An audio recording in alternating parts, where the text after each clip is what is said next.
আজ আমি আপনাদের এমন এক কিতাবের কথা বলতে এসেছি যা কেবল একটা বই নয়, একটা জীবন দর্শন, একটা প্রেমপত্র, আল্লাহর পক্ষ থেকে আপনার হৃদয়ে পৌঁছে যাওয়া এক চিঠি।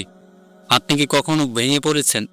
জীবনে এমন সময় আসে যখন মানুষ ভীষণ একা হয়ে যায়, কেউ পাশে থাকে না, বন্ধু বদলে যায়, নিজের কাছের মানুষও বুঝে না, ভিতরটা কেমন জানি গুমুট লাগে, মনে হয় আমি কি সত্যিই কাউকে পেয়েছি।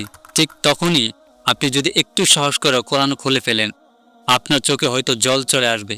কেন? কারণ আপনি তখন বুঝবেন এই বই তো আমাকে নিয়েই কথা বলছে। আল্লাহ আপনাকে ডাকছেন, ওহে মানুষ, আমি তো তোমাদের খুব কাছে আছি। তোমরা যদি আমার দিকে 1 কদম এগিয়ে আসো, আমি তোমার দিকে 10 কদম এগোবো। আপনি যতই দূরে থাকুন, কোরআন আপনাকে ফিরিয়ে আনার জন্য ঠিক অপেক্ষা করে। এই কিতাব আপনার অতীত দেখে ঘৃণা করে না, বরং আপনার আগামী ঠিক করে দেয়। এই কিতাব আপনাকে বদলায়, হঠাৎ না, ধীরে ধীরে কিন্তু গভীরভাবে। কোরআন শুধু জান্নাতের টিকিট নয়, এটা জীবনের মানচিত্র। কোরআন বলে কিভাবে বাঁচলে তুমি শান্তি পাবে, কিভাবে আল্লাহর প্রিয় হওয়া যায়, কিভাবে মানুষের মাঝে আলো হয়ে ওঠা যায়। এটা কেবল নামাজে তেলাওয়াত করার জন্য নয়, এটা জীবন চালানোর জন্য, আধারে টেলে ওঠার জন্য।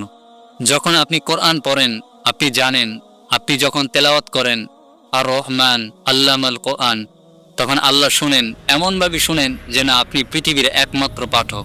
কোরআন আপনার দুঃখ বুঝে, আপনার অতীত জানে এবং ভবিষ্যৎ গড়ার চাবিকাঠি হাতে তুলে দেয়। এটা আমাদের পূর্বপুরুষদের শক্তি ছিল।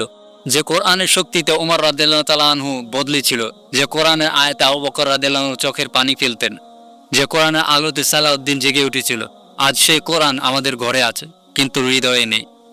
আমরা কি সত্যিই ভাবি না এই কোরআন তাদেরকে বিশ্বজয়ী করেছে আর আমাদেরও জাগাতে পারবে যদি আমরা চাই?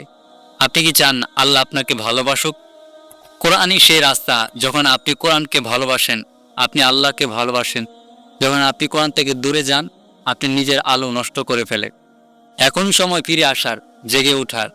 আপনি কতটা সময় ফেসবুকে, ইউটিউবে দিচ্ছেন, কিন্তু প্রতিদিন মাত্র 5 মিনিট কোরআন নিয়ে বসুন।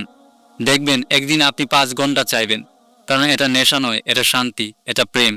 কোরআন বলছে, তোমার চিন্তা আমি বুঝি, তোমার কান্না আমি জানি, আসো আমি তোমাকে শক্ত করে ধরব। আজ থেকে শুরু হোক নতুন এক যাত্রা। তোমার জীবনে সবকিছু পাল্টে যেতে পারে, কিন্তু কোরআনের আলো কখনো ফিকে হয় না। একবার হৃদয় দরজা খুলে দাও, দেখো আল্লাহর কালাম কিভাবে তোমাকে বদলে দেয়। আজ আপনি যদি সিদ্ধান্ত নেন, হ্যাঁ, আমি আবার কোরআনকে আমার জীবনের কেন্দ্র বানাবো, তবে আমি আপনাকে বলছি, এ পথেই শান্তি, এ পথেই সাফল্য, এ পথেই জান্নাত।